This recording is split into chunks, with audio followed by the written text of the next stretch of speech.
Salut à tous et bienvenue sur la chaîne de Discoverdose. Et puis comme c'est la première vidéo que je tourne en 2021, je vous souhaite la bonne année et j'espère forcément qu'elle va être meilleure que l'année précédente, mais on a réussi à passer ensemble l'année 2020, donc peu de doute pour se dire que 2021 va forcément être meilleur. Si je vous dis GB3461WQSU B1, vous me dites quoi?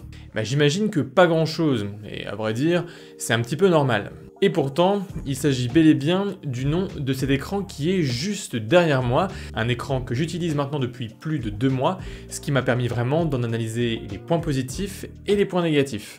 Durant cette première année sur YouTube, une des vidéos qui a le plus cartonné sur ma chaîne, c'est le test de l'écran Fox Spirit PGM340, un test que j'ai sorti aux alentours d'avril 2020 et qui vous a énormément plu puisque c'était une marque assez peu connue et un écran qui proposait, et c'est toujours le cas, un rapport qualité-prix vraiment impressionnant. Mais malheureusement, de nombreux petits points négatifs ont commencé à entacher mon expérience avec l'écran et j'ai donc été amené à chercher une alternative à un nouvel écran.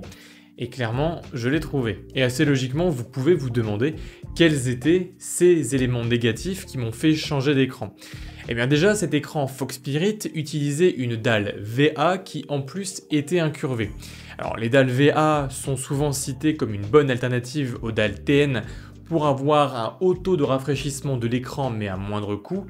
Mais malheureusement, c'est vrai que comparé à des dalles OLED ou encore IPS, qu'on a quand même constamment sur nos smartphones, on se retrouve avec une image qui est un petit peu délavée au niveau des couleurs. Et en plus, assez rapidement, cette dalle VA m'a révélé quelques fuites de lumière et un problème que je trouve un peu plus dérangeant, que les grilles tournaient vers le vert. Et deuxième point qui me posait un petit peu problème vu ma configuration et les vidéos que je vous propose, c'est le fait que l'écran était bloqué à 100 Hz. Un taux de rafraîchissement qui est tout à fait convenable et que je vous recommande encore maintenant.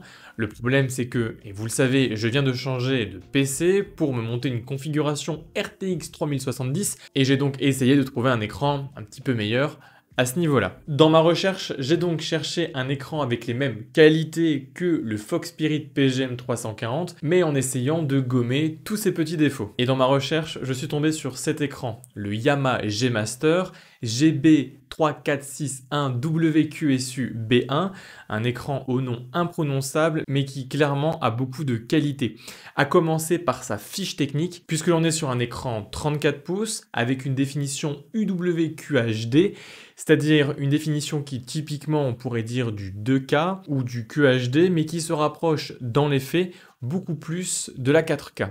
L'écran utilise une dalle IPS et il est recouvert ici par un traitement mat, et vous le remarquez aussi, l'écran est totalement plat. À l'arrière, et ça pour moi c'est indéniable, on retrouve une fixation VESA pour le monter comme moi sur un pied. Et si on va un petit peu plus dans les détails, il a un temps de réaction de 1 milliseconde, un taux de rafraîchissement à 144 Hz et il est compatible FreeSync et donc G5 via une petite manip. Et dernier point plutôt positif puisque ça m'a permis de dégager 2 éléments sur mon bureau et donc d'accroître un petit côté minimaliste, il a 2 haut-parleurs stéréo intégrés.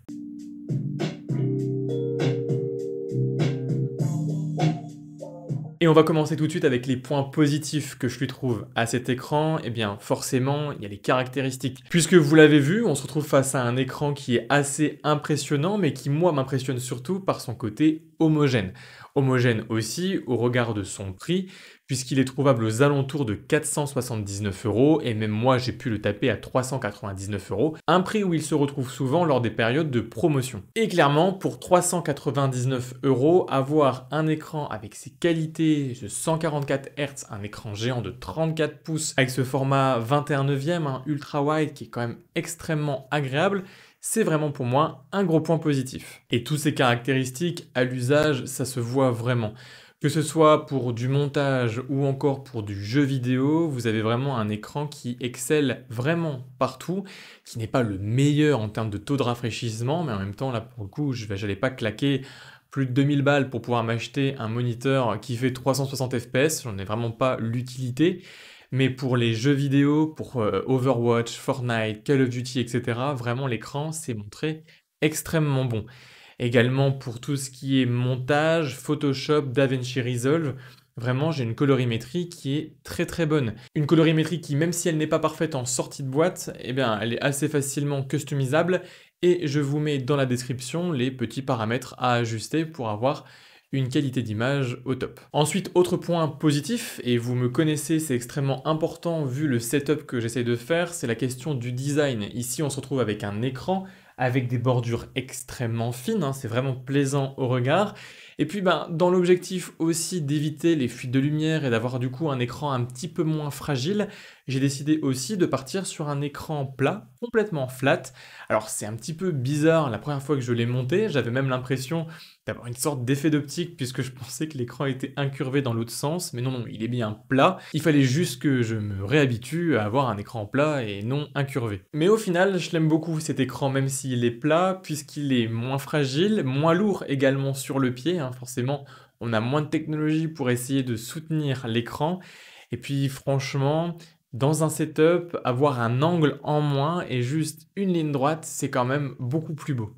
Et c'est un compromis que j'ai bien fait de faire, puisque aucune fuite de lumière, aucun pixel mort, et une colorimétrie au top, hein, comme j'arrête pas de vous le dire, que ce soit sur les noirs, sur les gris, sur les blancs, bref, tout est nickel. Et en parallèle de la colorimétrie, on a aussi les angles de vision qui sont vraiment améliorés grâce à la technologie IPS. Alors sur le VA, c'était pas catastrophique, mais là c'est encore mieux. Et si on rajoute ce traitement mat, on a plutôt l'impression d'avoir affaire à du papier à certains moments qu'à un écran standard. C'est vraiment plaisant à l'œil. On a aussi un mode réduction d'énergie qui agit pour moi comme un mode un peu filtre de protection des yeux, puisqu'il permet vraiment de baisser la luminosité de l'écran en 2 clics.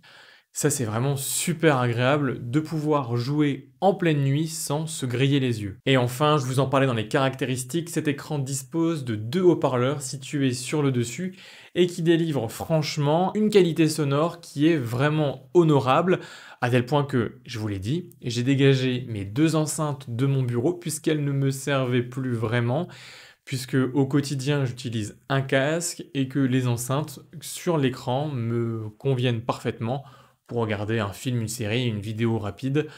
Pas besoin de beaucoup plus. Et donc, pouvez-vous dire que cet écran est vraiment parfait, mais non, il y a aussi des points négatifs que j'ai réussi à relever.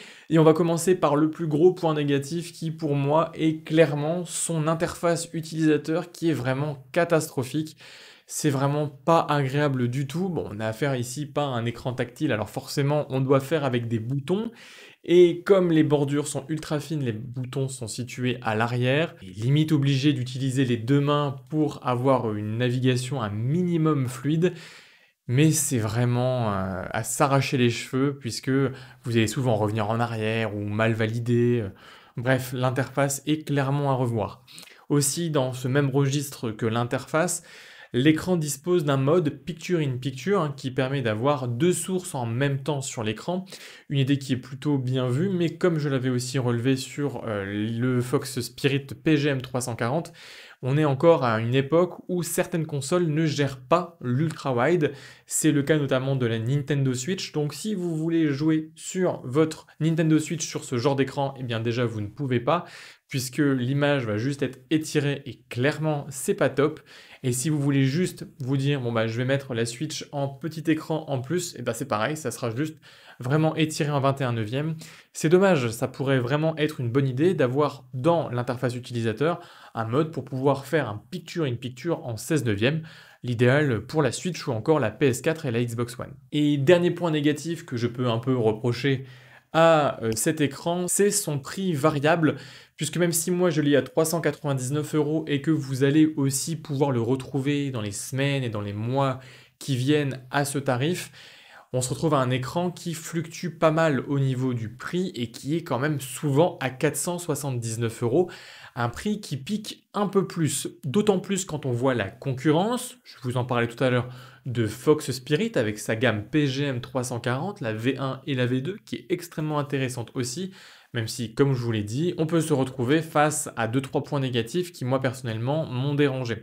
On a également Xiaomi hein, qui propose un écran ultra-wide aussi assez low cost, hein, on est à moins de 400 €, qui là est peut-être un meilleur investissement que le Fox Spirit, Et enfin, on a d'autres écrans qui sont encore moins chers, de marques un petit peu plus connues que Xiaomi ou Fox Spirit, en l'occurrence LG et Samsung, qui proposent tous deux des écrans 34 pouces UWQHD, mais là aussi on se retrouve face à 2-3 difficultés.